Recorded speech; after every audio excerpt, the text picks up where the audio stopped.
Welcome, welcome, welcome. Hi, everyone. Just take a moment to settle as all of our attendees are arriving. It's nice to be with you on this Friday afternoon in December. Wherever you are, we see you chiming in, signing on. You know, we're live on Zoom and on Facebook, and I just want to greet all the communities who might be with us today. Welcome, welcome, welcome. Just taking a moment to arrive. Today is a really special program that I'm so excited to spend this next couple of hours with you. As folks are arriving, getting settled, arrive in your seat, arrive in your space. Just joking with our guests, arrive in this planet where we are guests and also hosts. Let's do this. As we're arriving, I want to just get you first plugged into the technology of today's event. I'm sure at this point, none of you are strangers to Zoom, but we'll just make sure we're all sufficiently supported to have a great conversation. You will please kindly notice that at the bottom of your screen, there are some different options for how you might be able to participate with today's conversation. You may have noticed either from past gatherings like this or from today's advertisements that we are having a conversation, not a webinar. So what that means is we welcome you to participate and engage with us in the very important conversation that's going to be had here. So in order to do that, I want to introduce you to the technology features of your screen. Specifically, first, I'd love to introduce you to that raise your hand feature. So if you could all notice in the bottom of your screen, there is usually in the bottom of your screen, there is a button called reactions, or you may see a button that says raise hand.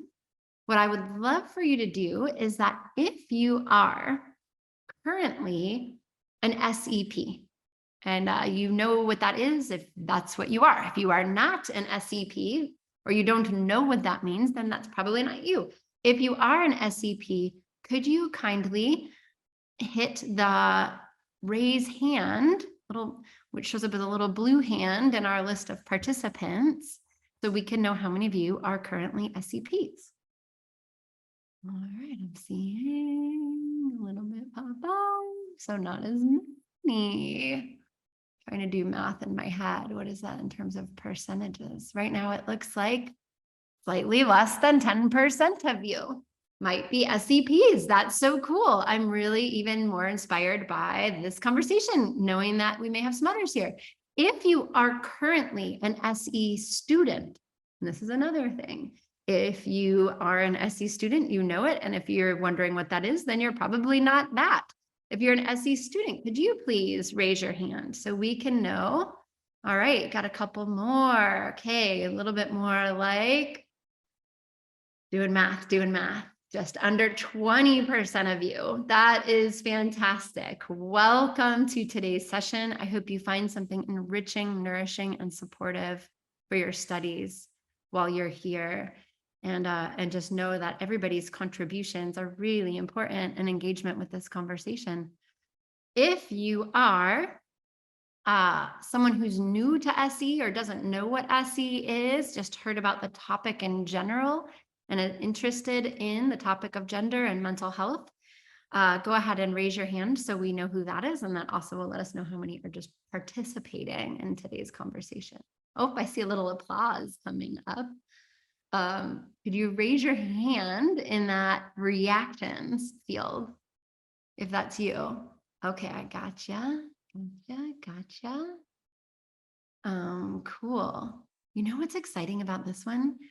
Usually we have a lot of people signing up on Zoom and less people on our live stream. Today, I just got word from our live Facebook-y person that we have more than 64 people currently with us from Facebook. So I want to welcome all you guys into this conversation too. So you're hearing me share the Zoom information, but I have an absolute commitment that today's conversation is as utterly inclusive as it can possibly be. If you're on Facebook, we'll try to have someone monitoring over there if you have any questions coming up in that space.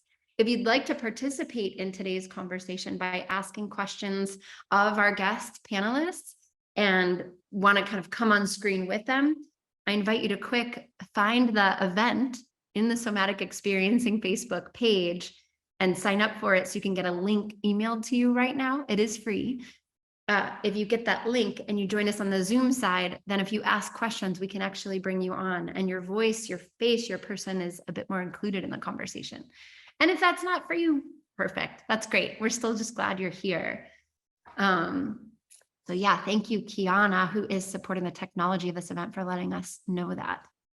Also a huge shout out to Rabia, who is another staff person from SE International, who's going to be over there with you in the Q&A side, in the questions and answers section of this Zoom screen, which is the next thing I would like to orient you to. So at the bottom of your screen, you should see, oh, but I see one little thing up there. Heidi C, I'm not sure. Oh, Heidi C says she has one more course to finish. So Heidi C is a student. Got you. Great. Welcome. I'm glad you're a student. I'm glad you're with us. So in the Q&A at the bottom of this screen, there, you click that open and you will see a list of opportunities to post questions. In fact, Anonymous, I already see your question, and yeah, we can get to that. I think that's not a bad idea, especially today. So just give us a second to get kind of established, if you don't mind. So in the Q&A, we'll have you posting questions throughout the conversation, which can be given to David or Jared or Payam or Sean or all of the above. And we can just talk amongst ourselves about this very important topic. In order to do that, you'll use that Q&A space to ask a question. And then our guests won't be reading that over there. Because watch this, when I do this, you know I'm reading, right? So I just left you for a moment. We've asked them to just go ahead and stay with you, and the rest of us behind the scenes will kind of monitor those questions. And when you ask a question, we'll ask you, would you like to come on screen and ask that yourself, or would you like us to ask it for you? You could also ask questions anonymously, not a problem. You could also, when you see questions in there, you can upvote it, right? So right now, if you go into the Q&A, you can see Rabia put, "Hi everyone, my name is Rabia." If you can go in there and click on that little thumbs up, that will let us know that you see that feature. If you thumbs up a question, then that will let us know that that question becomes more important or pertinent to more of you. And that's how we choose who to bring on screen and what questions to ask. So that's how we play the game of this conversation. Thanks for letting me tell you all the rules. Blah, blah, blah. Rules. Okay, enough of the rules.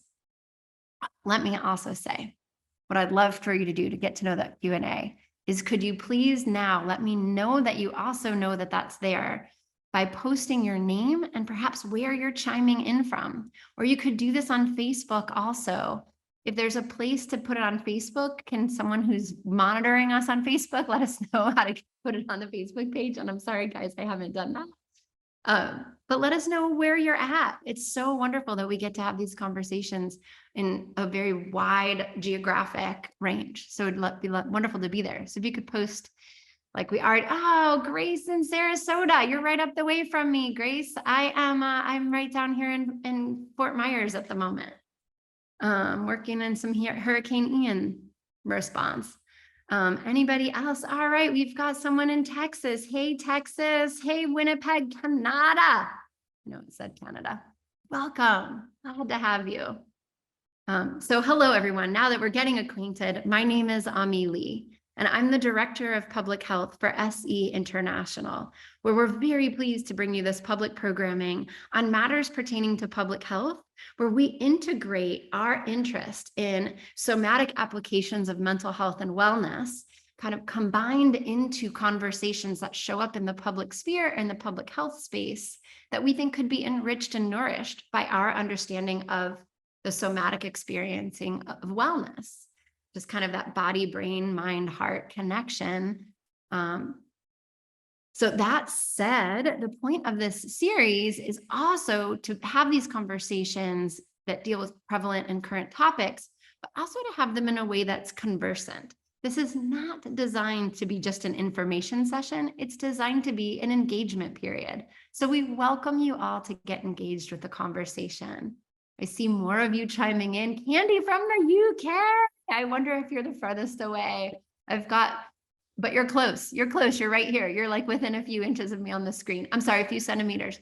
We have Alan in Washington, D.C., Addie in Hungary, Budapest. My goodness, welcome. So glad to have you guys here. All of you folks here. Thank you. There is a request that we post our pronouns, and so we will be doing that momentarily. But right now, what I'd love to do is ask our guests for today to come onto the screen. Come join us so we can begin this conversation. There you are. Oh, so great to see your faces. Hello, hello, hello.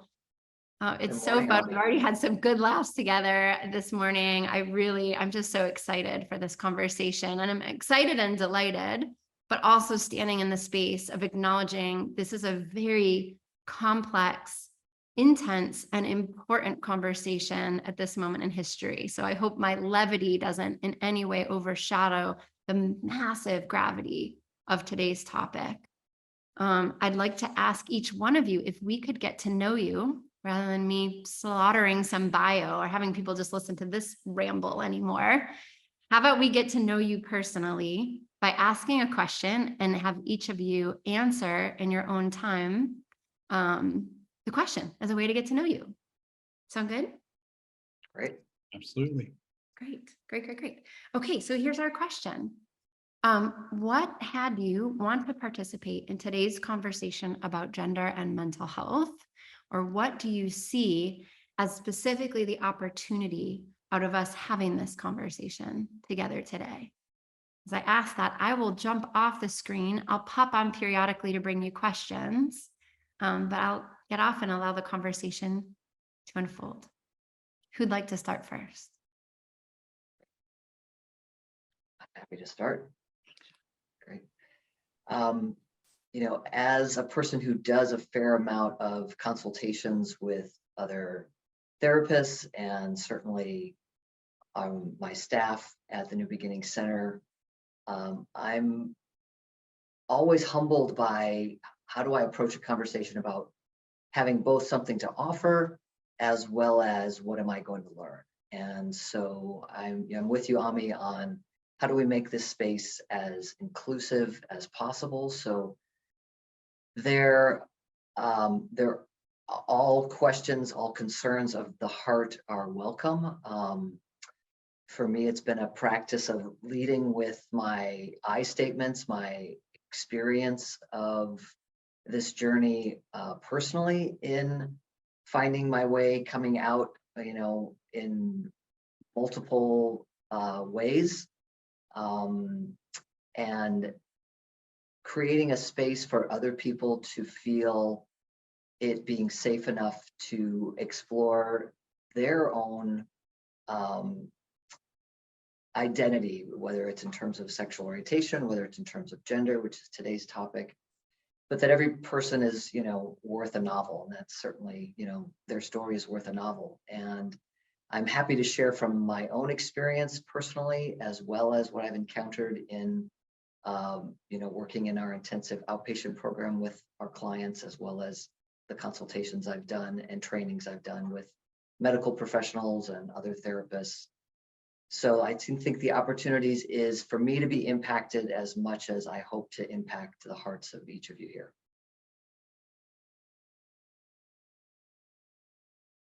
Yeah, and I can go next. So when I was growing up, I grew up in Northeast Texas, a small town called Paris. And to my knowledge, I had never met a transgender person before. And then once I got my bachelor's and moved to Arizona, I live in Tucson, I started working at a treatment center called Sierra Tucson, and ultimately got my master's degree and learned that in that process, I really liked not only identifying as a gay man myself, I really liked working with the LGBTQIA plus population, and specifically working at a residential treatment center, we do get quite a lot of transgender individuals. And I realized working with them and helping them kind of get through their own particular issues, it led me to lead towards a certification called a transgender care therapist certification. And so I started working exclusively quite a bit with transgender individuals and helping support them. And then I became a somatic experiencing practitioner,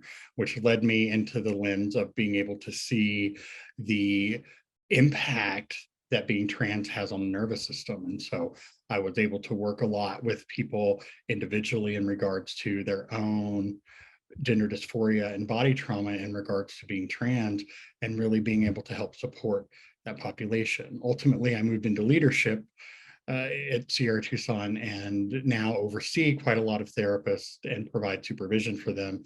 And I'm really blessed to have the opportunity to not do so much direct care. There, I do some direct care in my private practice, but not doing such direct care with them, but helping teach. And so that's really my biggest passion now, is teaching other professionals on how to work with not just trauma survivors, but also LGBTQIA plus individuals as well. I can go next. Hello, everyone. Welcome. As a therapist, as an activist, this topic is very close to my heart. I always look for opportunity to advocate for my community, especially for our trans community, because they're under assault. So gender affirmative care is about respect. It's about making someone feel safe so that they can get the treatment they need. And I always look for any opportunity to advocate for that. And I'm so grateful to be here. I have been a therapist for over 25 years. And being a therapist, also being an activist. Every time I help a trans person to regulate their nervous system due to assault, political assault, that's an activism. Anytime I help my member of community to cope and work through the oppression, the transphobia, the homophobia, is a form of activism. So I'm grateful to have somatic tools to offer my clients, to the people in the community, so that we can get stronger and more regulated to stand up to the horror of oppression. And it's a privilege to be here. Thank you. Hello, I'm Jared, he, him. For about 20 years, my career has been working with kids and learning about development. And as a therapist, I've specialized in dissociative disorders.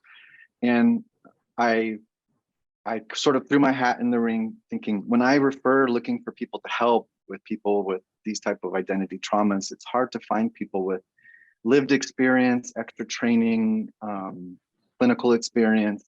And so as Sean was saying, I'm a little bit selfish of wanting to sort of learn from you guys and meet other people who work in the community.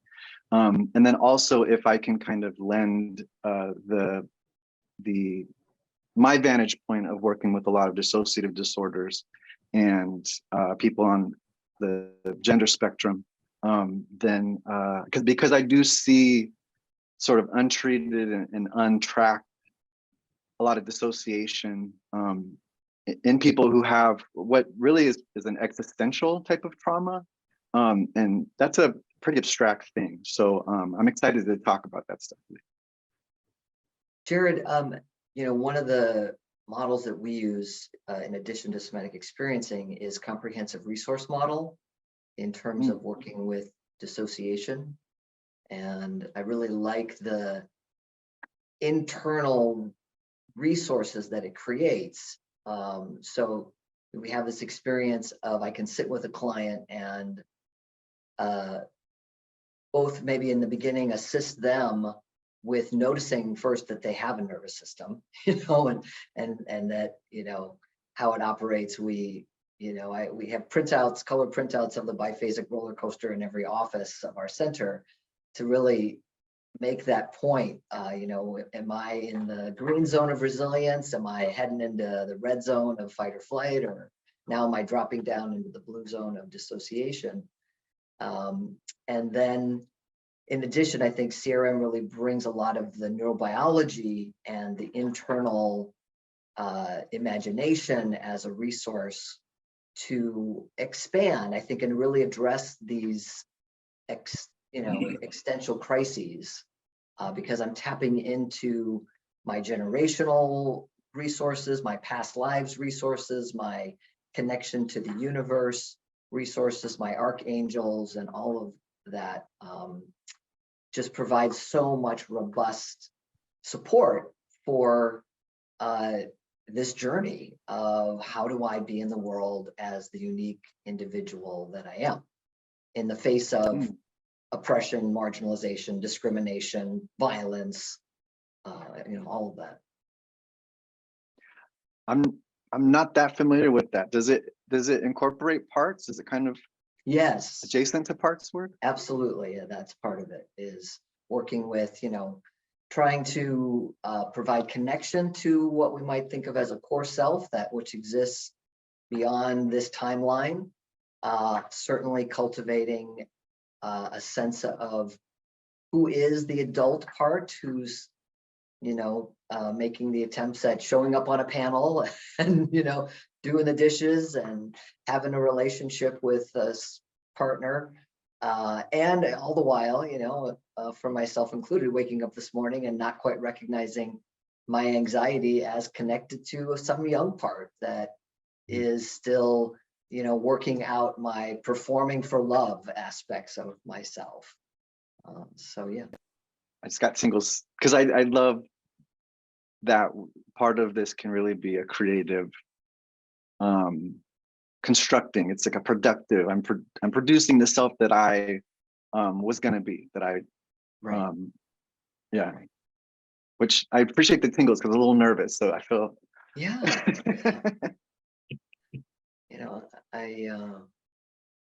I'm curious, David, in terms of the certification you went through, what what was your big takeaway from it? I mean, how did going through that process, and I have no idea how many days or hours that was, but what did you find to be the focus of it for you?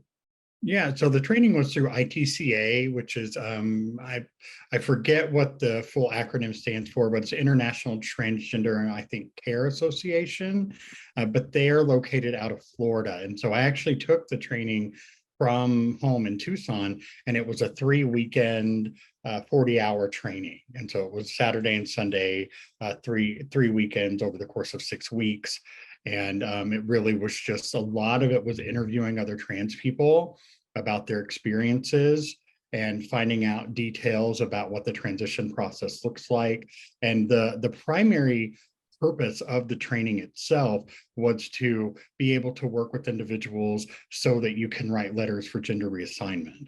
And so that's not something that I've done as far as after receiving the training. I know that there are therapists who do it without the training when necessary, but it's something that our leadership team wanted to send me through just to have more of an awareness. And so not only did I get more awareness about what it's like, because as a cisgender male, like I'm not familiar with what someone goes through in being trans. And so it definitely helped me bring a more inclusive environment to Sierra Tucson, where I work. And I mean, it's something is it seems kind of small, but it's actually huge for those who are trans or non-binary, but creating all gender bathrooms for people across campus. And so that was something that we were able to do, as well as other little pieces. I remember long ago, we would put all trans people in their own private room, which was not inclusive.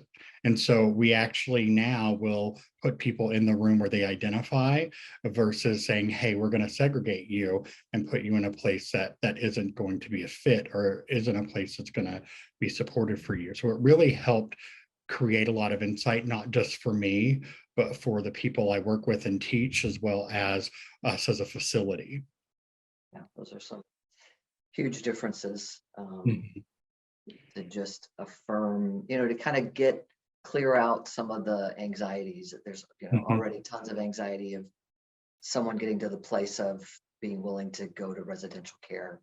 And then, and some of that is like, where am I Mhm. going to sleep and feel safe? Where am I Mhm. going to find community?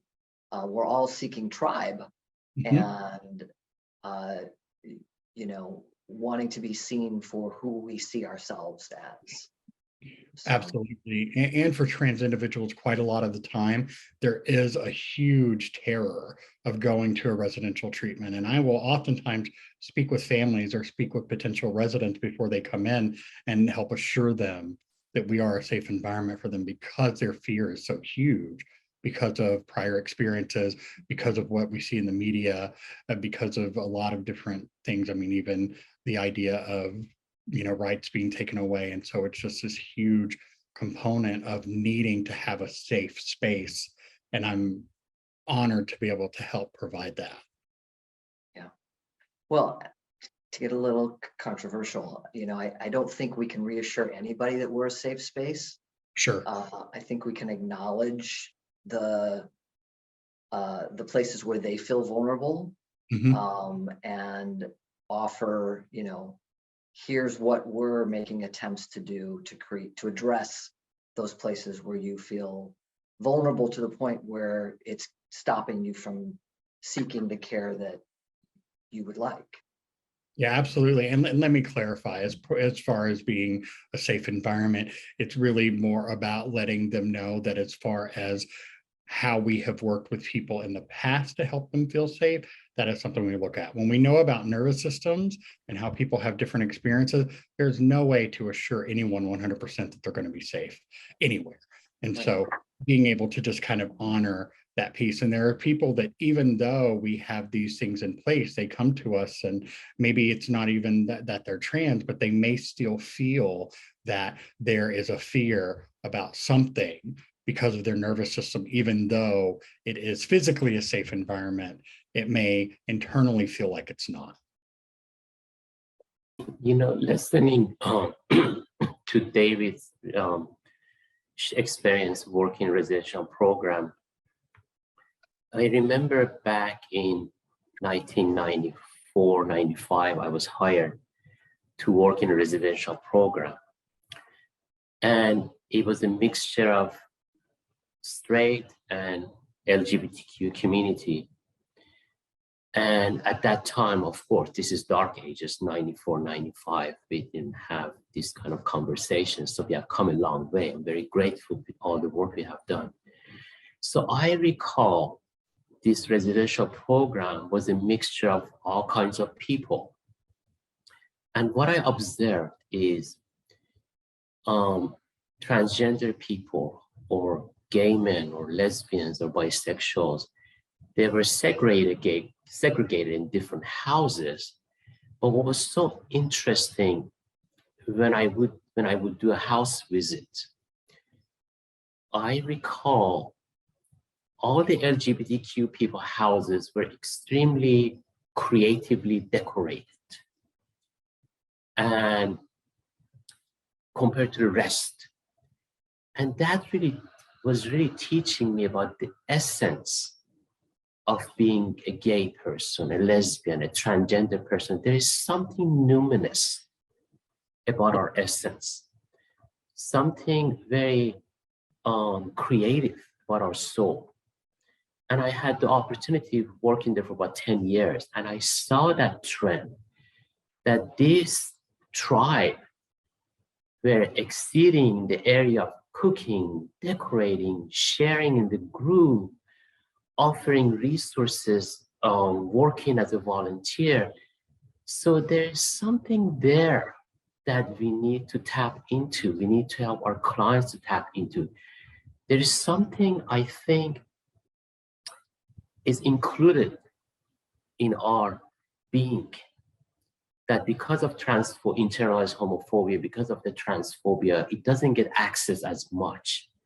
So I'm really encouraged to hear people like David working at the treatment facilities where he can encourage people to be themselves and help to create more of a safety.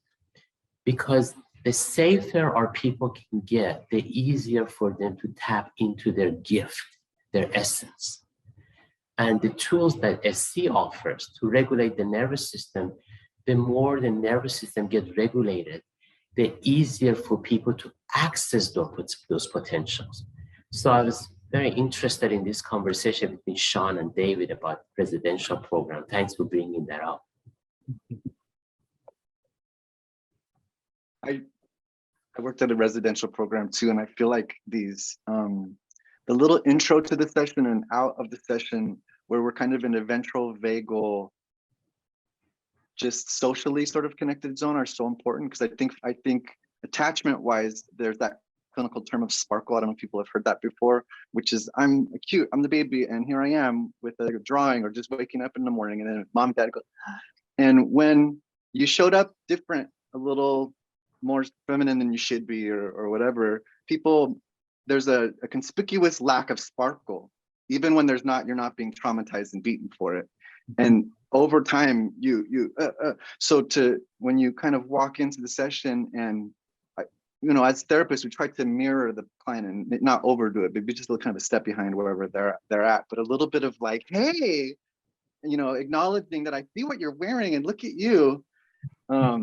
That's like sparkling for like a 5-year-old part of them, and me and us, when we get to show up to these group sessions with all the different colors. There's like the party of healing part of it, when we're not in the like crying middle part of the session. Celebration of it. Mhm. I just jumped in, guys, to just jumpstart some folks to get some questions kind of going a little bit. This is such a cool conversation. I cast it to you guys, and do you put to all of us as a conversation that we're in, and that all of the attendees get to hear what you all want to chat about amongst yourselves by yourselves. But I want to continue to kind of open the fifth wall of this conversation, if you will, and invite other participants to be putting questions your way. I know we spoke before we all got together today that you may or may not feel free to, or comfortable or interested in sharing anything about your own gender life experience, but some people are asking in the chat about how you particularly identify, so that they can have a bit more sense of safety in the conversation. And I know we all talked about that already, and you may or may not want to share anything about that. So I want to create a complete freedom for y'all to say whatever is there for you.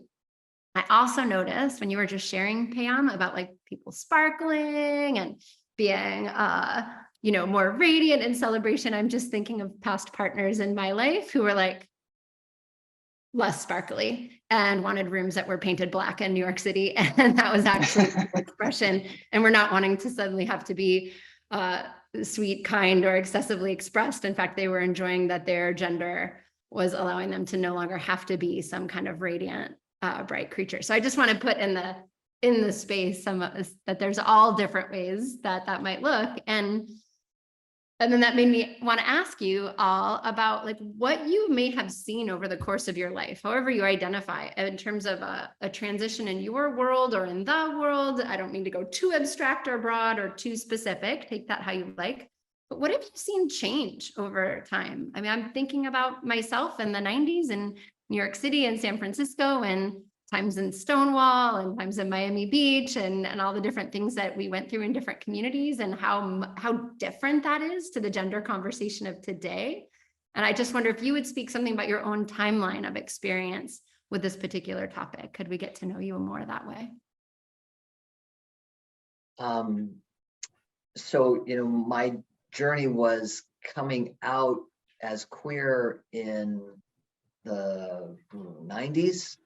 And I was in my late 20s. And so certainly really had a lovely time of being connected in West Hollywood and connecting with the lesbian community there. It allowed me to kind of express my dykeness for a long time, and that with support finally found its way forward when I was almost 50, I came out as trans, and kind of got launched into being a trans advocate, partly because I was already established as a mental health professional and had a somatic mental health center. And so people were, seeking me out to address the needs in our community in Ventura County. What I see is a wonderful blossoming of gender as as an infinite kind of spectrum. So even just changing our languaging, we're trying to move out of the binary. Now we've got this third thing that we're going to call trans, and now we've got this fourth thing that we're going to call gender diverse or gender or NBs. And so I'm, enjoying the all gender bathroom issue because, it's just a bathroom, use it for what it's meant for, and let's move on. So the fluidity of people being able to just express who they are and letting go of talking about it in terms of more feminine or less feminine, or more masculine or less masculine. We're not there yet, but we're certainly, I see, creating new language to label our experience, which is less black and white or less just any kind of particular label. Labels can be helpful as a sense of creating a reference point, which might help someone feel initially more safe. But I think that if we're looking at, there's an inclusivity of us all being part of the human race, how do we move to that conversation and appreciating this aspect of gender without so much of the labels that can kind of create an us-them dichotomy. Yeah, and one of the things that comes to mind for me is, as I said before, I'm a cisgender male, and so I've never been at a point where I have questioned my gender, but I will say that I definitely view gender as a continuum. And I've had people at presentations I've done before say that they don't like the word spectrum, gender spectrum. So I use the word continuum instead. And one of the things I notice is, since growing up in a small town in Northeast Texas, it was not really safe to be anything other than the cisgender heteronormative. And so I actually started to notice my own queerness as a gay person, and eventually came out in my late teens, and really recognized that there was nothing other than being a masculine gay man. And it's actually pretty popular even still in the gay community that masculinity is something to be appealing. And so masculine men, they have this thing called mask for mask, meaning masculine gay man seeking another masculine gay man. And so there's always been this gender pressure in the gay community and in all of the LGBT communities that I've recognized, but that's the one I've experienced personally. But as I, became a therapist, started expressing my own pieces of gender expression to the point where at one point I had really long hair, and I really liked my long hair. And that was my way of, I'd spend an hour like blow drying my hair and straightening my hair, and I would feel fantastic. And I won't say that it was something about being a woman. It wasn't being trans or being non-binary. It was just me expressing my femininity. And even now I color my hair just because I like it that way. And I'm really, and this, I know this is not really so much at all about the trans community, but I have an obsession with RuPaul's Drag Race. It's something about watching these contestants compete and being able to express exactly who they are and exude their own gender expression that helps me see that our culture over time is expanding to be more okay with gender expression. And many years ago they came out with that term metrosexual, where it was okay to be heterosexual and express feminine parts. And I actually have quite a lot of cisgender heterosexual men who express their femininity. And so it's really nice to see that those things have evolved over the years. I do believe we still have a long way to go, but my experience has been, here and there as I can express feminine parts of myself without feeling like I'm being judged or feeling like it's wrong or bad.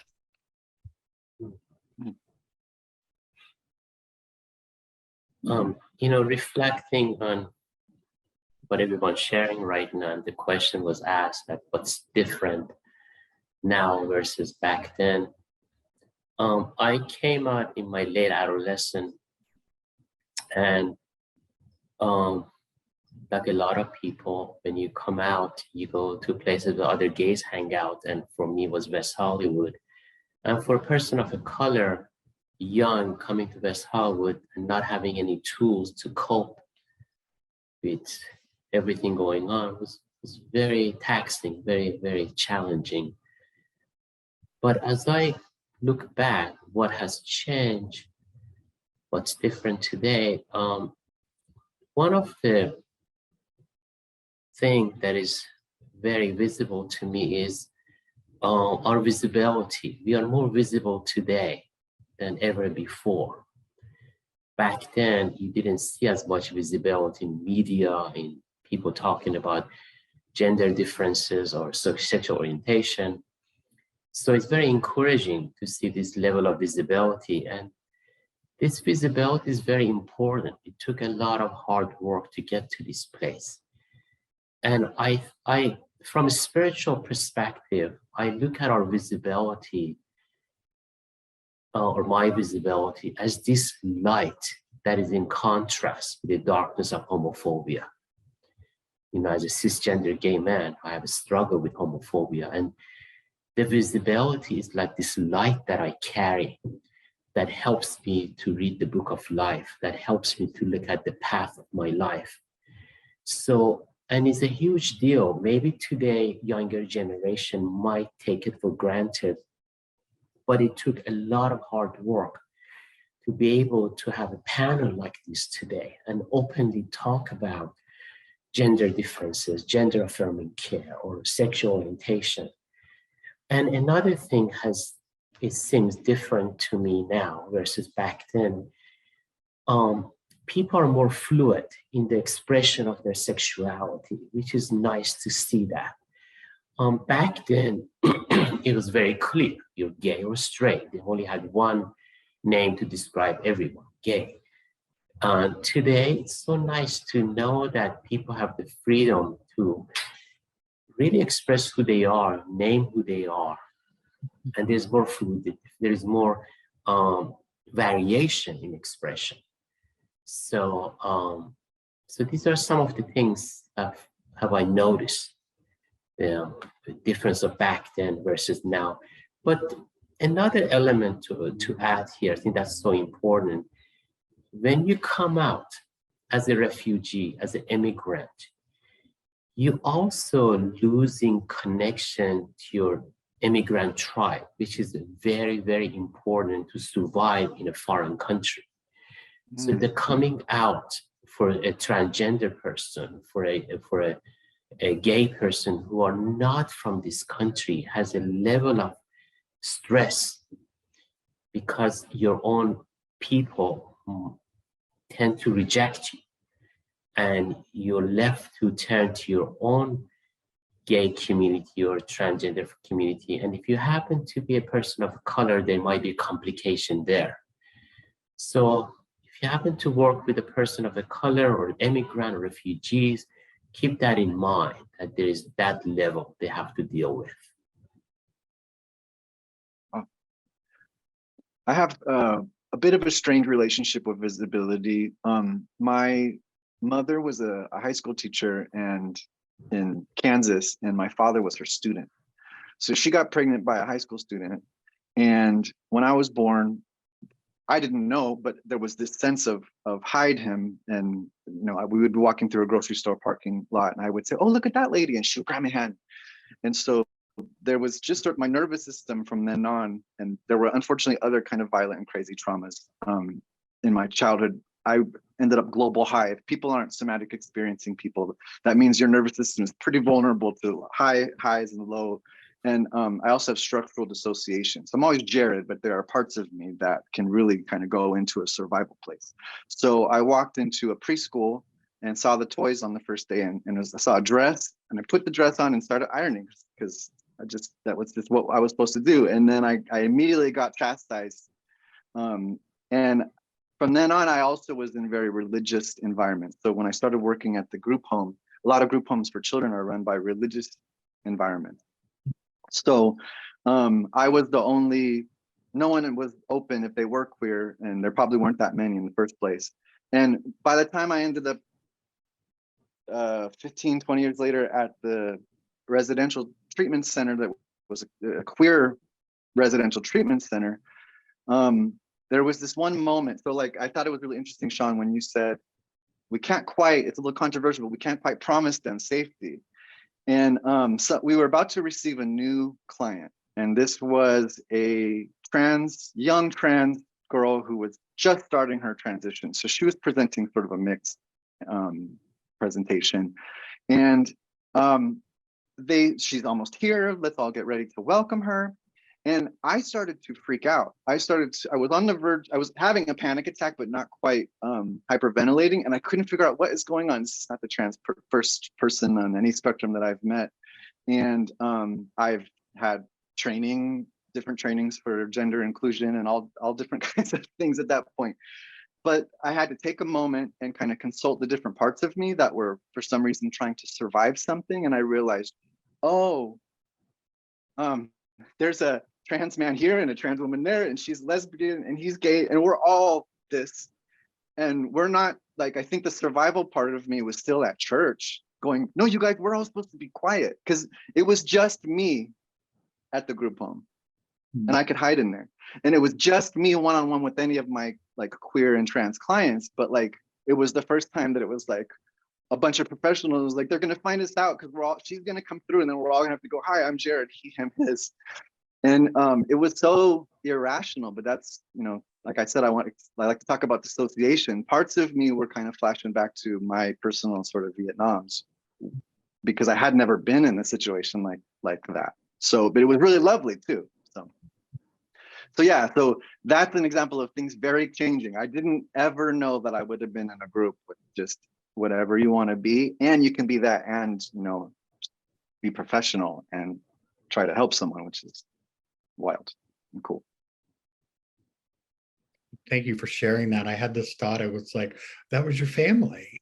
Like, that's kind of what popped into Yeah. my. Oh, but however, she didn't need me to be going through all that. That's not safe for her. She's used to people to walking through a door and having someone go like that lack of sparkle. So luckily I did pull myself together, but I can't promise that she couldn't sort of smell the pheromone of fear in the room. And I guess I needed to have more experiences like that, because now I'm chill, well, relatively chill. I'm chill in those circumstances. This is still a bit activating, but it's fun. One of the things that I hope we can talk about is the decision-making process of when, as being in the role of the therapist, when do you feel that your client would be best benefited by continuing to work with you if they're starting to come out and explore gender, or maybe they already identify in some way other than being cisgender?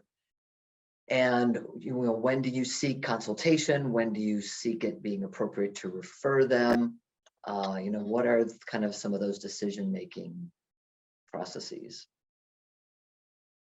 I'm usually very willing to consult, just because with the experience I have and the trainings that I have, I still only know so much.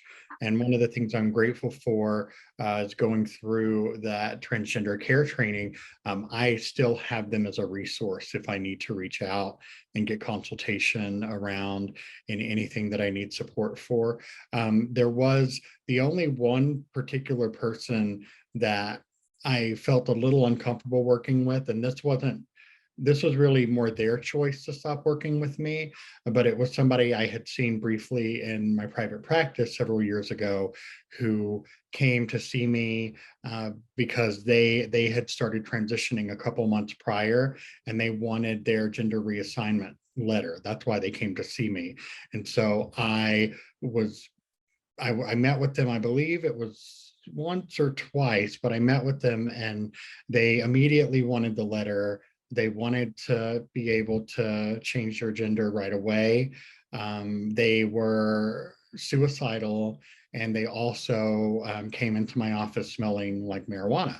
And so I noticed these things, and this person, I'm not really somebody who can say whether or not somebody is ready for something like that. However, I did not feel comfortable doing that letter with a person I'd met once or twice and had all of these other things going on as well. And so that was the one time I can think of that I really needed to reach out. But fortunately, too, working at a residential treatment center primarily, I have a lot of people to bounce things off of, and I have a lot of people to ask questions of. And now I'm not the only LGBTQIA plus minded person there. And so there's a lot of people that I can bounce things off of and receive consultation for. But I'm one of those people, I'm very much always willing to seek consultation if I have any question whatsoever. And just to give a little language update for the larger audience, I'm even tweaking how I'm writing the letters. Certainly I'm using them as calling out gender confirmation surgeries or gender affirming surgeries, and even getting away from transitioning as if it has a beginning, middle, and an end, and as well, fortunately, some of the requirements are changing, not needing to be on hormone therapy prior to seeking medical intervention through surgery, not needing to be presenting in some way that society has decided that, oh, you're trans enough or you're stable enough, I guess, is really the situation to be considering a medical intervention. Yeah, thank you for telling me that. And I have a question, if you don't mind. So when I am working with someone, like let's say this person in particular who did want to have gender affirming surgery and was currently suicidal, my goal as a therapist is to address the danger component first of being suicidal. And so that was what I did.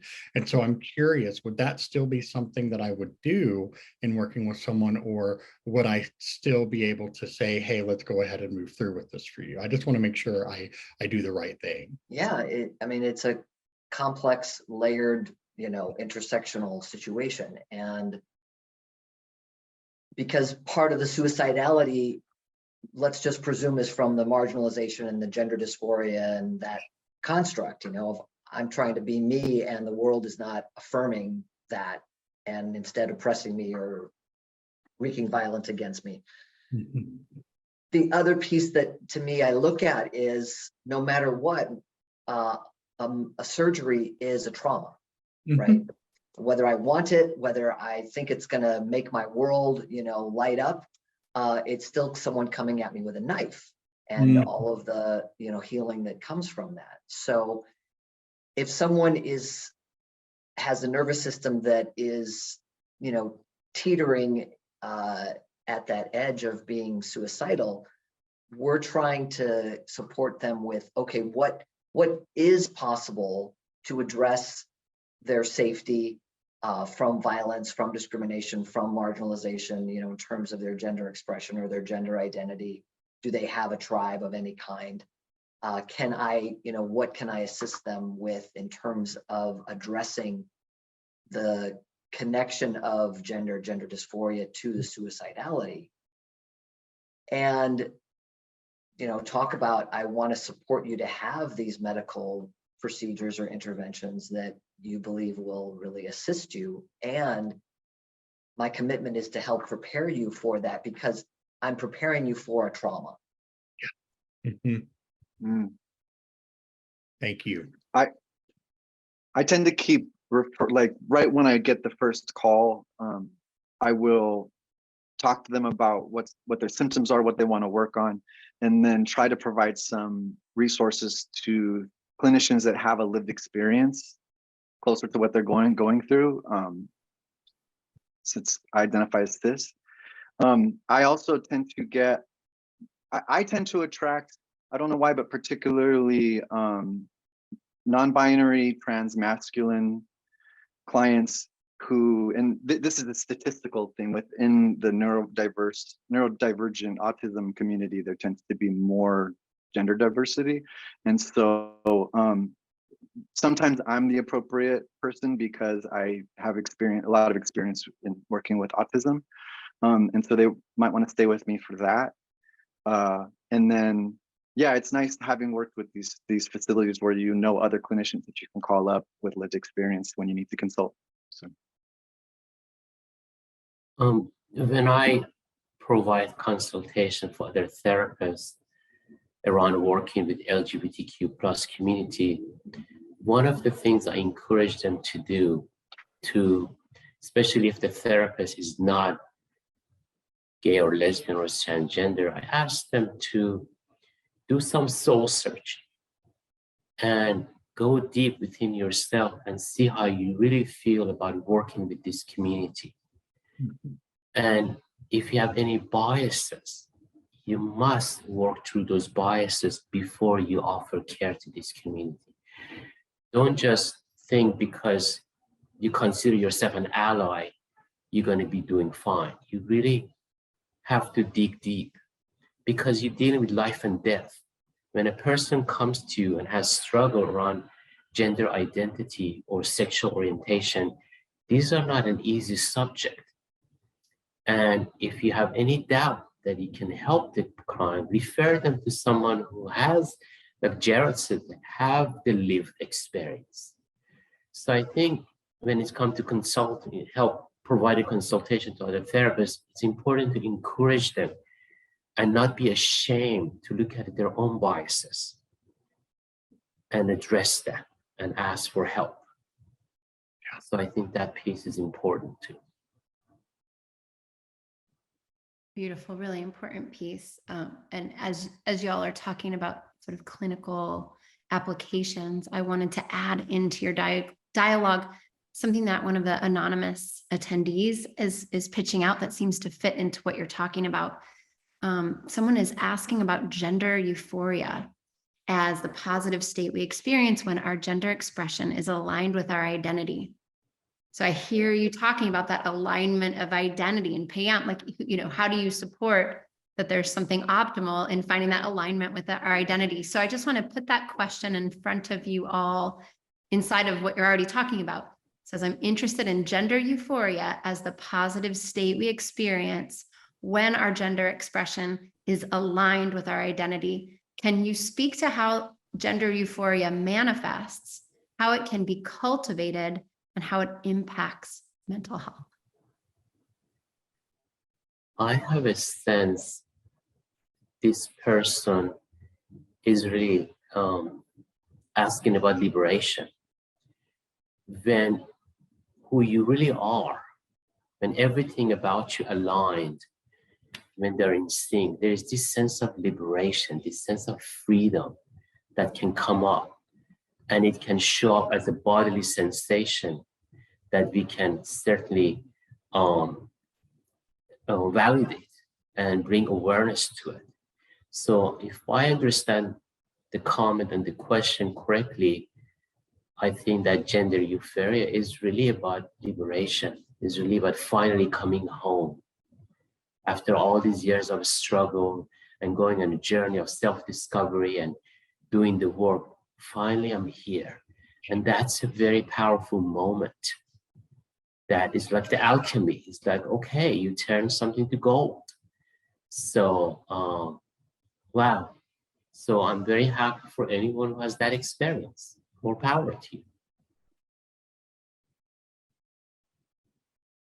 Yeah, I like construct of if we have gender dysphoria, then we also have gender euphoria, right, as a dialectic. And I can certainly comment on the feedback I received as I was able to present what felt more in line with who I was. I mean, I can think back of being enamored with my grandfather's shaving kit and, you know, getting a plastic one of my own at 5 years old. So there was something there, you know, in the way back, that it didn't matter what the social constructs were. I was really interested in that. Just as Jared, you were talking about putting on a dress and starting ironing, you know, at such an early age. So, you know, that dismantling of who do we feel aligned, or, you know, how do we feel aligned in ourselves when all of our references are also reflecting something to us, you know? So like if I have a need to be in a tribe because that's my hard wiring is to be connected, then I'm going to be looking at how the tribe presents itself as the options that I have for me. And yet, even when the tribe doesn't present those options, we also know that there is something deeper in our souls that finds a way through the cracks, you know, through the opportunities that arise. So it's just an interesting juxtaposition to me of how much is coming from our innateness and how much is, of course, coming from what we take in from our particular environment. I had a client one time present me with this little story that was so clear about the little person that they were. They were this very spirited, run out and climb trees.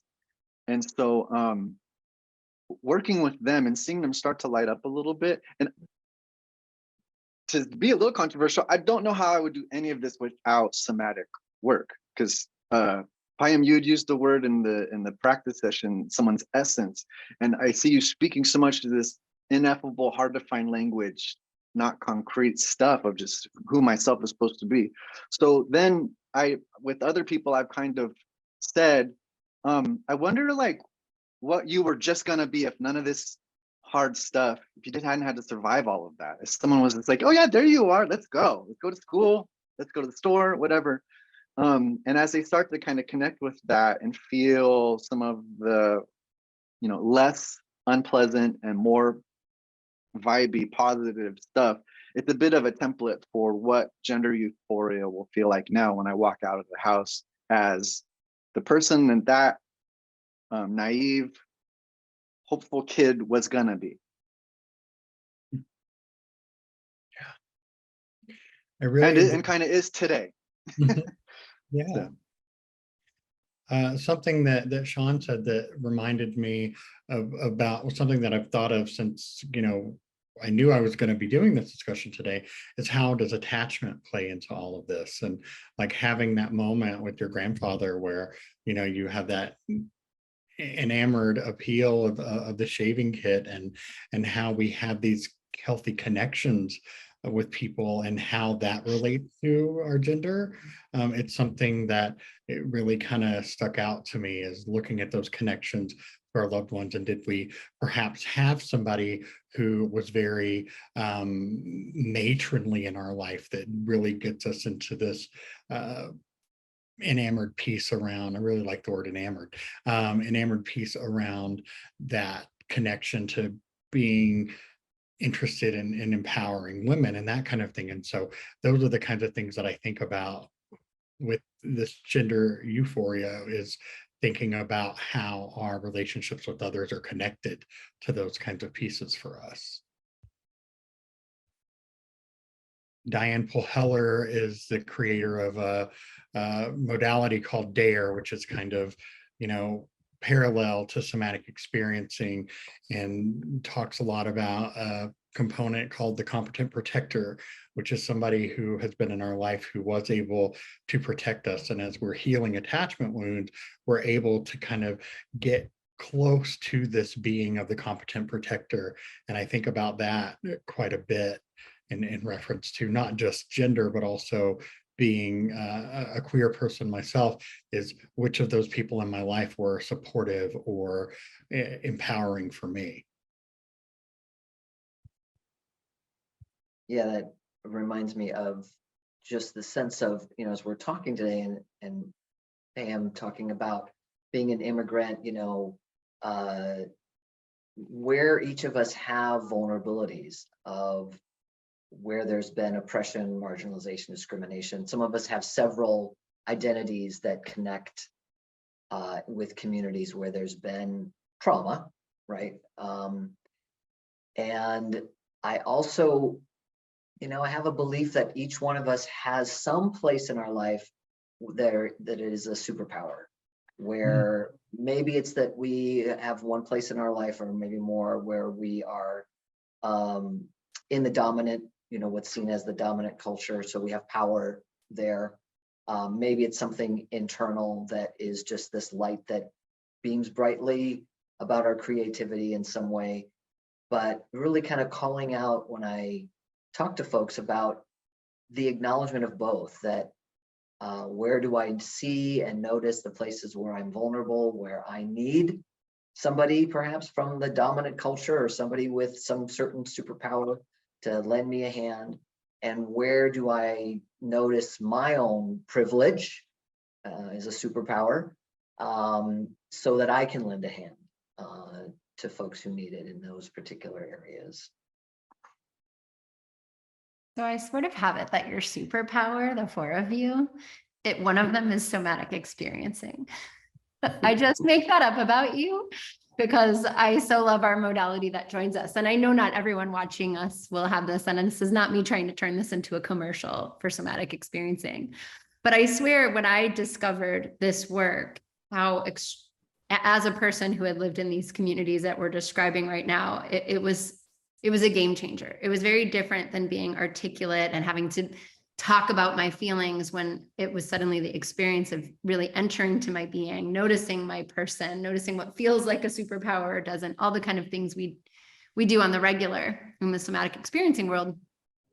So I just am imagining that anybody watching this may or may not be a part of that world. And something had each of you choose to start studying somatic psychology and specifically somatic experiencing. And I wonder if you could share a little bit about your journey with that and how that intersects with what you're doing in this particular field or this work or your own life. Just what kind of difference does it make for you? I think it's huge. The tools that I have learned from studying somatic experiencing and becoming a step has been game changer, helping people. I believe the body, from what I studied from a spiritual perspective, the body is the garment of the soul. And in order for the soul and the body to work together, the body needs to be regulated. The body needs to be healed from trauma so that the soul journey can get the support it needs. So for me, learning somatic tools through somatic experiencing is partly for the evolution of the soul, so that my body be grounded, regulated, healthy, so that I can work toward my bigger purpose. And they're all very connected for me. And I recommend everyone to learn these tools, because your body is the home you live in. And you gotta learn how to protect and repair and optimize this home. You need to take care of it and, and make it even better. So somatic technology, I would call it, is good tools to work with, to have a relationship with the body, to support the evolution of the soul as it, inhabit this body. So that's the perspective I come from. I think it's strange sometimes that we pretend like there's any other way. Why are we pretending as if anybody's anxiety, depression is not rooted in from their fascia to their vagus nerve to their whatever, and that healing it usually goes in that direction. Not sorry to anyone who's CBT. CBT's baked into all this, so I don't. And I, after being sassy, I guess about it, I'll say I done various therapies and got some EMDR, but only until someone, because we talk about your witness, your prefrontal cortex being able to sort of stay online and still have executive functioning. And if you're global high, you lose that, you do need another person to sort of help to sit and say, okay, hold on a second, we left the room, so we have to come back before we can go back and kind of heal what's there. And so I needed to do that with someone who was trained in this. And I didn't realize, I had no idea that my entire life, the gas and the brakes were on, always like this at the same type of time. And so not until I was probably 30, almost 40, 38, did I go, wait, this is what everyone else was feeling at neutral? Because you can't get into someone else's body. I just didn't know that my body could hang out around neutral much of the time, and that was the actual human experience. So for people of color who are born with a lot of what's the type of trauma that's in your DNA? Epigenetic traumas and historical and even spiritual traumas that are kind of passed down. You're already behind when you're born, because your nervous system might already be a little bit like this. And then of course, attachment, that's just kind of reinforcing that. It's not safe out here, folks. So, there are more affordable and quicker ways to get trained in somatic work. And but somatic experiencing is the breadth of what it's so beautiful. I'm about to start my 3rd year, so I'm not done yet.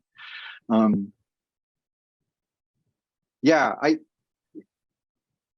the fact that no one even mentioned dissociation in graduate school, rarely did they mention it, let alone, I never heard someone say structural dissociation or talk about DDNOS, or we talk about DID a little bit, like because it's interesting. But the fact that we're not trained to sort of, I mean, in Europe, you don't really get out of college in several countries without some sort of like bottom-up processing. But I just kind of wanted to call out the elephant in the room, that we are behind in a lot of ways in the way we train therapists. And it's not the therapist's fault. They get out of school with a bunch of debt, and then you expect them to go and get EMDR, win the IFS lottery, and then and the people that really need it, that have the most global high nervous systems, are not able to access it. So I'm sure we all have a lot of sliding scale.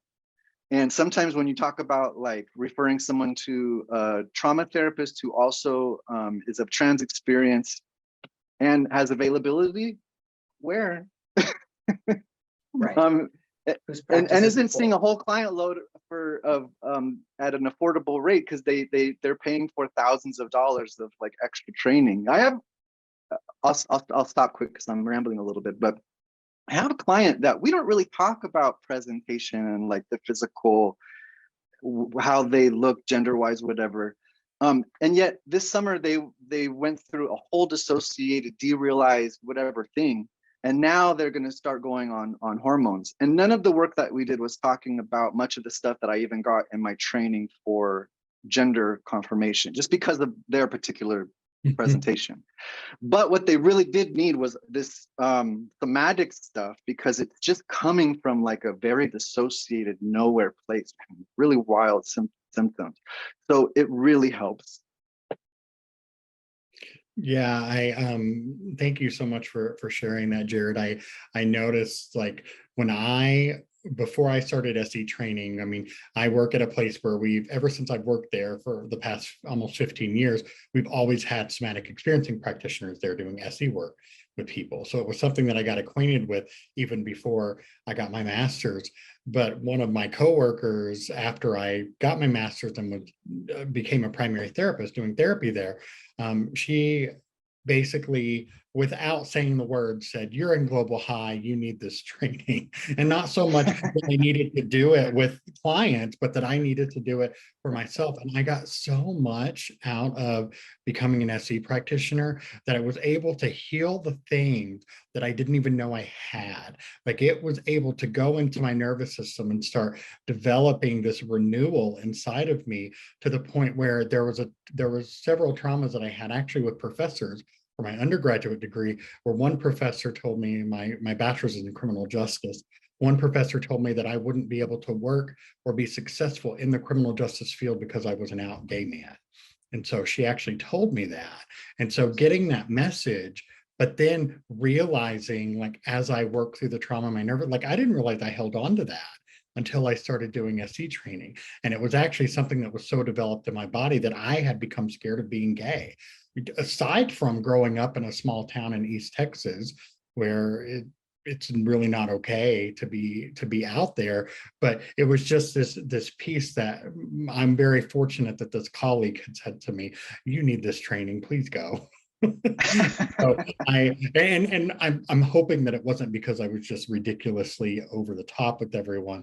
I think it was, my trauma manifested largely as perfectionism and having to do everything correct and right. And then it came into, once I started to settle my nervous system, I was like, oh, this is really cool. And I remember, I think it was the halfway through the training, intermediate 2 module, that everything just started getting better so much faster.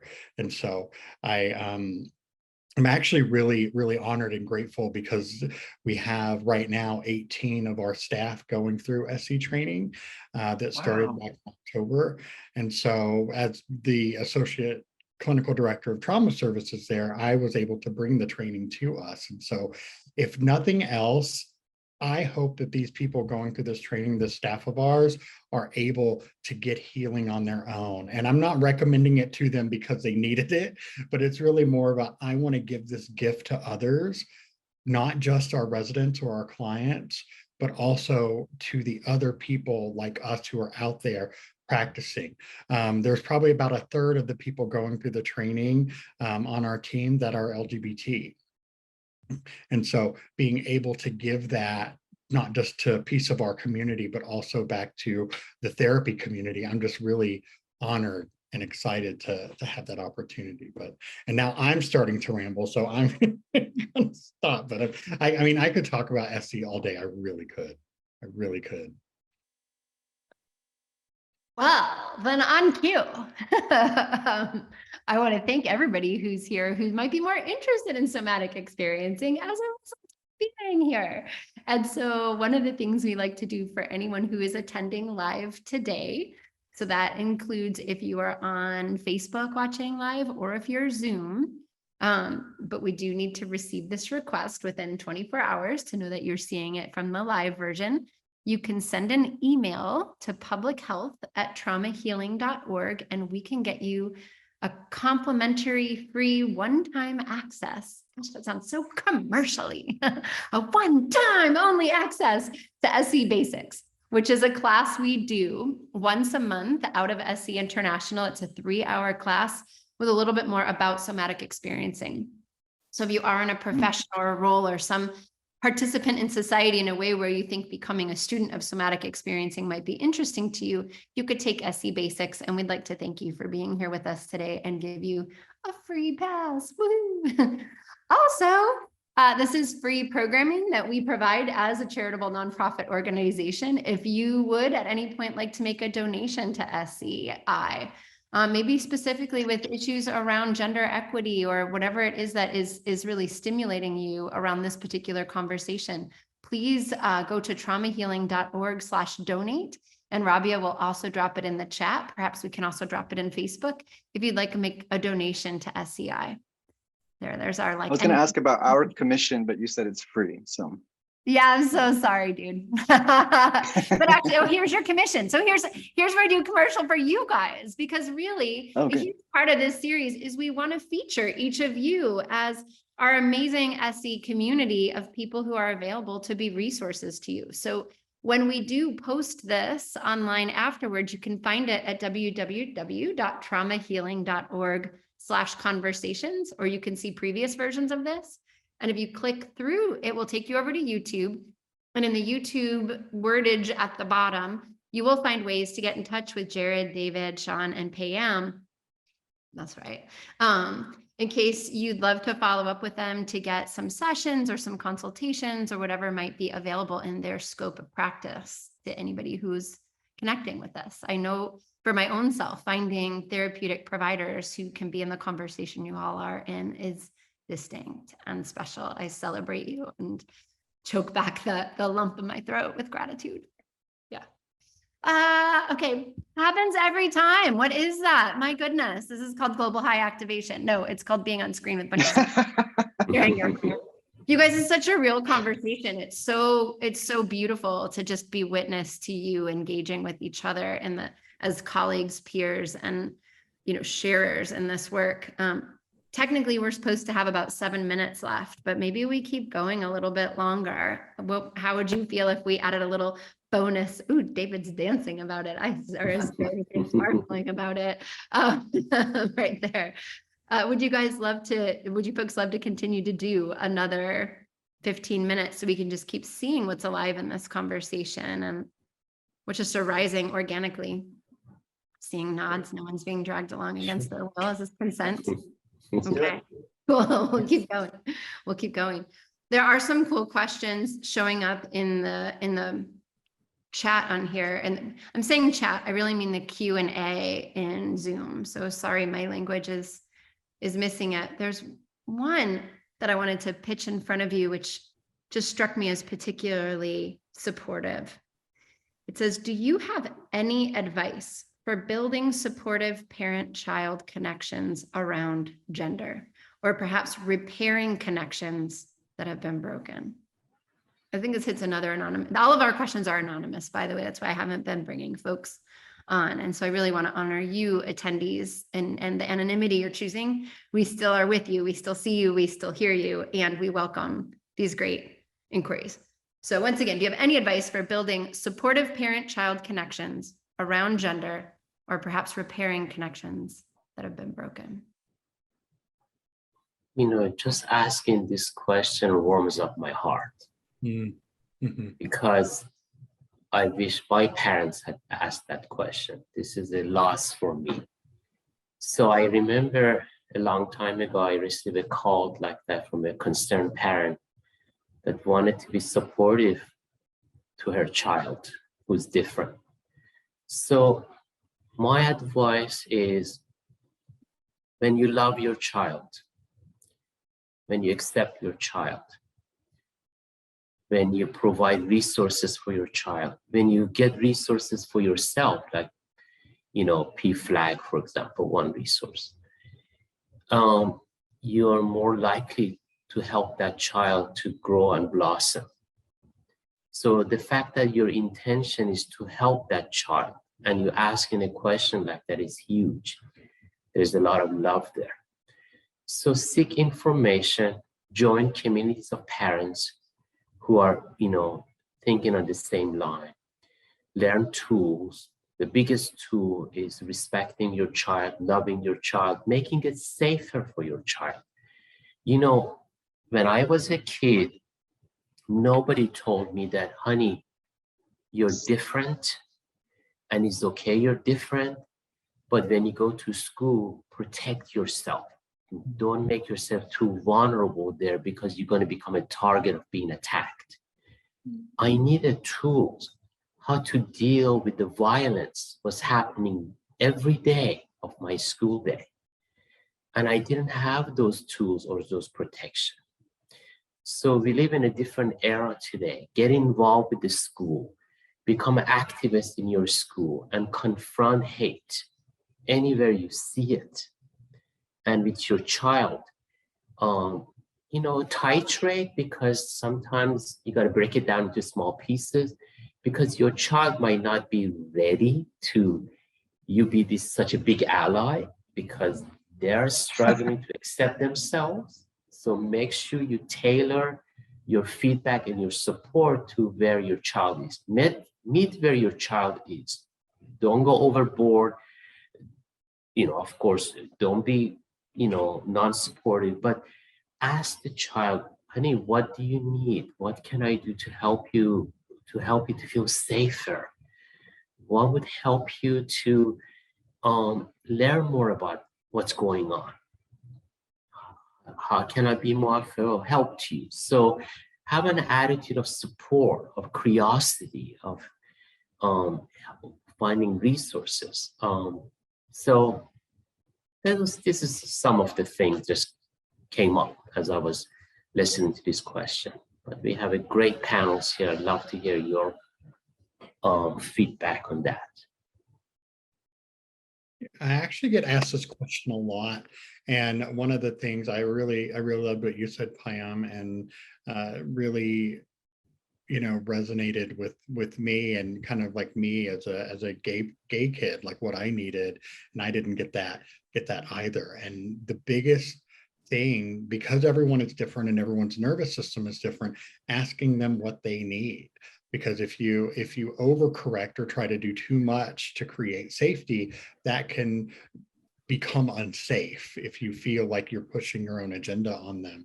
And on the other hand, if you're not supporting, then that's also going to create a rift. And one of the biggest things, the other part of this question is how to repair what may have happened, because there are times when parents will say, you know what, you can't live here anymore because of who you are. And so as a result of that, that creates trauma. Well, maybe 10 years down the road, the parents are like, oh my gosh, I really messed up. And so if that is the case, then the parents should make amends for that situation. It doesn't necessarily mean that repair would happen immediately or at all, but it really does, because everyone has their own different backgrounds and their own religious perceptions and their own political beliefs.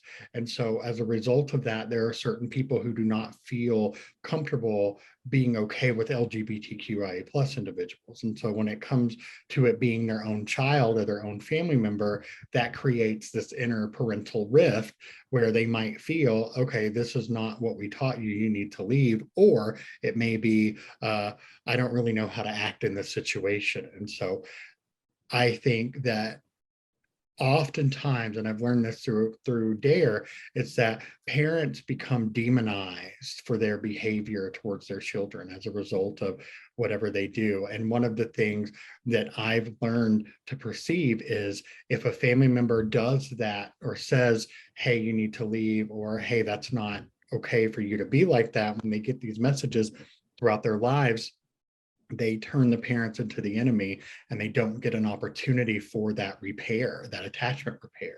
And so the question that kind of popped up into my head is asking, what did your parents need to be able to be more supportive for you? Like, what kind of environment did they need to be brought up in? Or did they need therapy, or did they need resources, or whatever the case may be? And so when I think about this question, I think about the attachment connection of the parents and what their attachment styles were like. I know, unfortunately, that it does still happen, that people are not okay with it and they ask their loved ones to leave. And I feel really sad about that.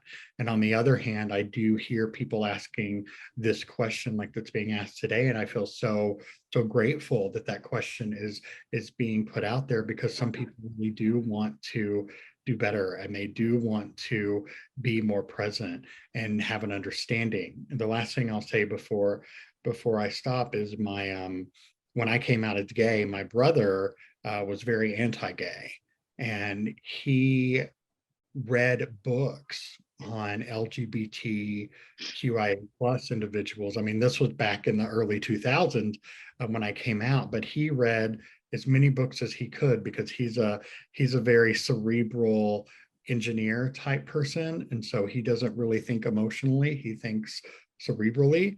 And he came to accept me in his own way by getting knowledge. And now our relationship is better than it's ever been. And it really has nothing to do with, we don't really talk about my sexuality. And if it comes up, then it's not an issue like it once was. And so we need more people out there like that who want to educate themselves and be able to give more support, because we don't know what we don't know.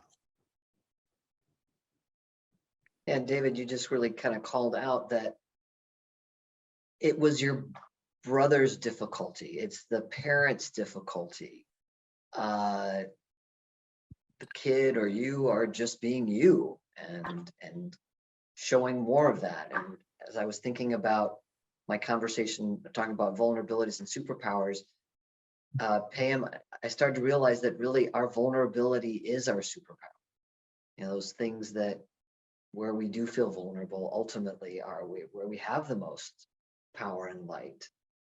Having my dad cut off all contact when I came out as trans for about 2.5 years until he had a medical issue that put him in a higher fear than his fear of dealing with me as his son. Changed it. And I did nothing other than leave the door open. Mm-hmm. And because really the work was about what was it in him that, as you say, didn't have enough support to be, loving and inclusive towards me, but there was nothing wrong with who I was or what I was doing and how I was being me.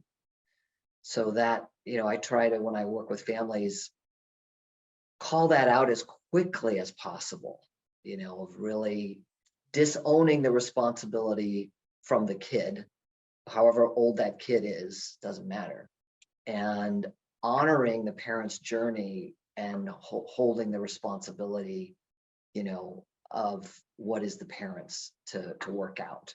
Mm-hmm. I was thinking the same thing in terms of keeping the boundary between the two different healings, because they're pretty different. The parent one, there may be a real rigidity, and so sometimes it takes boldness to just say to a parent with compassion, I see you're having rigidity over the way that we talk about gender now. Your generation, this is all new, and so if we can get a little somatic about it, we'll just notice that of shame that comes in. But that work has to kind of be, you do that because the child's already going through healing from their trauma. To have to be the therapist to their parent, which in some cases they were all along in some ways, is a real burden. There's still young parts of them that are going to be real activated by that. And then aside from just the shame around gender is the grieving the expected child. Mm-hmm. That's a lot to put that on the child, that you're grieving that they weren't what you wanted. That's it's hard for some people to ever get over that. So as much as possible, if the parent can get that support with other parents, you can even just watch documentaries and sort of sense the emotion and the healing vicariously from other people in the media, if that's helpful. And then your only job is to then turn toward who you have as your child and just get to know them. And that's just fun. But try as much as possible to keep a boundary between what you need to heal your own stuff and your child, and have it be more about connecting. Something very powerful is happening here as we share a personal journey of come to terms with who we are. Think about a small child.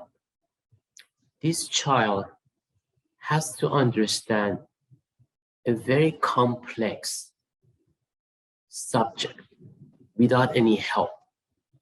You feel something on the inside, and this feeling associated with something taboo. And you have to figure this out at such a young age. That's overwhelming. And many of those of us sitting here, we had to go through that journey of hearing a call from within that had to do with love, had to do with attraction, had to do with being who we are. And we had to respond to that call. At the same time, the world around us told us that call that you're hearing is the voice of demon, but it wasn't. And we had to navigate, we had to figure that out, and we had to respond to that call. So we are part of a group that at such a young age had to deal with such a complex thing. That's why some of us commit suicide, because it becomes too much. And what you can offer to a child who's struggling with this is to help them to navigate this, to come to terms with it. So every time I look back and I realize how young I was, how alone I was in my feelings around being gay, and how little support I got, and how overwhelmed I was. This is called trauma of growing up gay, trauma of growing up being different. And thank God for somatic tools. So thank God for SC trainings. I can go back and reach out to that younger part and help with his nervous system and bring it up to date. But this is unique to our people. If you have a different skin color, you can go to your own community, get support. But if you are a little gay boy, a little transgender child, where do you go? Your parents most likely don't mirror your existence, and they reject you most probably in a lot of situations. Your churches and your religious communities won't embrace you. Your immigrant community won't embrace you. So this is profound isolation that a child has to go through and overcome it and become where we are today. So I just want to bring attention to that journey, how we got here.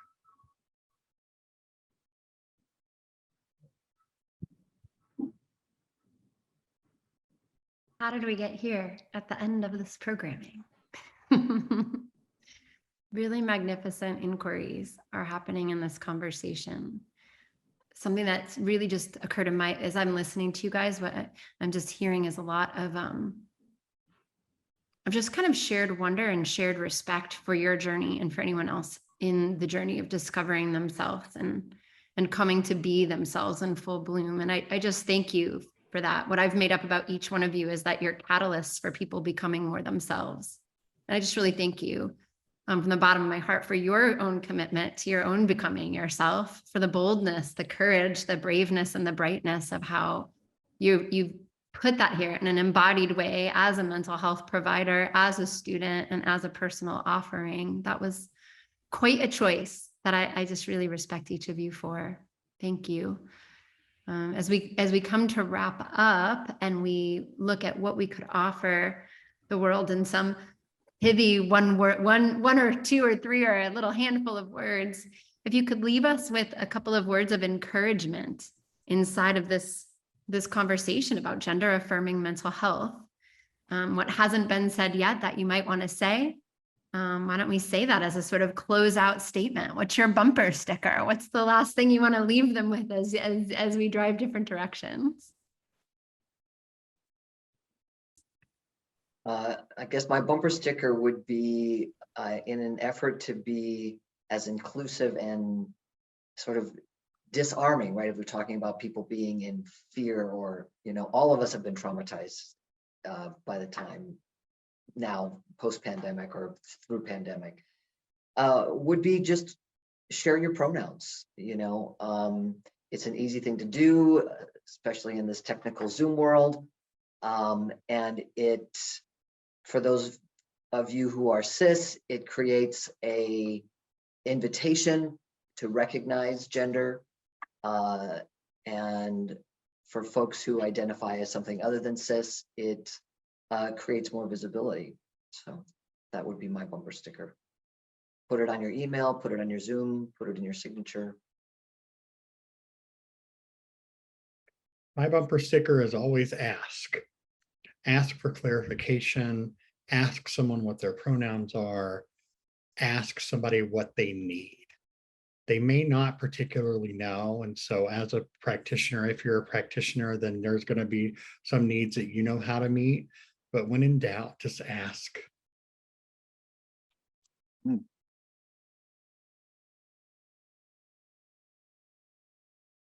For me, it would be gender-affirming care saves lives. And by, as David said, by asking, by respecting, by recognizing the person's true essence, we can deliver good services to our clients. So respect, creating safety can actually save lives. I would say go easy. And by that, I mean, we think about having unconditional positive regard for the client. So have a little bit with yourself and just kind of expect that you're trying to do your best, even if you say something awkward. Saying something awkward is an opportunity to let shame air itself out and get a little sunlight. So there's healing in there. Awesome, awesome. Well, one of the things that might be awkward is that sometimes just where to begin this conversation is a question for the world. And I think you've all begun something really beautiful for many, and you've continued it for many, and you've offered yourselves in it. So just really want to thank you.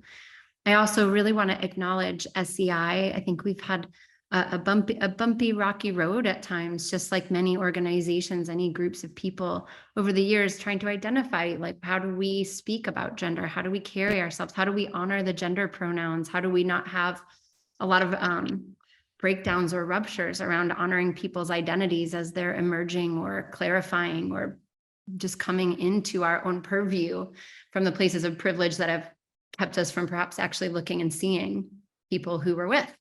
SCI has produced a statement on gender justice that I'm pretty proud of. So I want to ask Rabia, who's there in the Q&A side with you, to go ahead and post it, and maybe we can post it on our Facebook page as well, just as one more example of us just trying to do better. There's always more room to keep growing and doing better, but I think stepping out, taking those risks, having the conversations, getting it started is really, really, really an important place to be.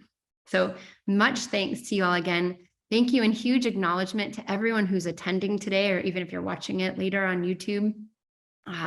This is, Kiana's saying she can't post. I've asked Rabia too. I'm sorry if I said the wrong name. If Rabia could go ahead and post that into the Q&A, that would be amazing. So everyone who is out there in the world watching this, thank you for sharing in this. Much honor, love, respect, and gratitude for you for your journey, whether it has you out and about and sharing that, or just privately sorting out for yourself, wherever you find yourself in this conversation. I just hope this gave you space to be included, welcomed, and learning and growing more, and acknowledging all the partners, all the people, and all the journeys everywhere. Thank you. Thank you for being with us today. Thanks, Sean. Thanks, David. Thanks, Payam. Thanks, Jared. We'll keep seeing you as we move forward. Bye-bye.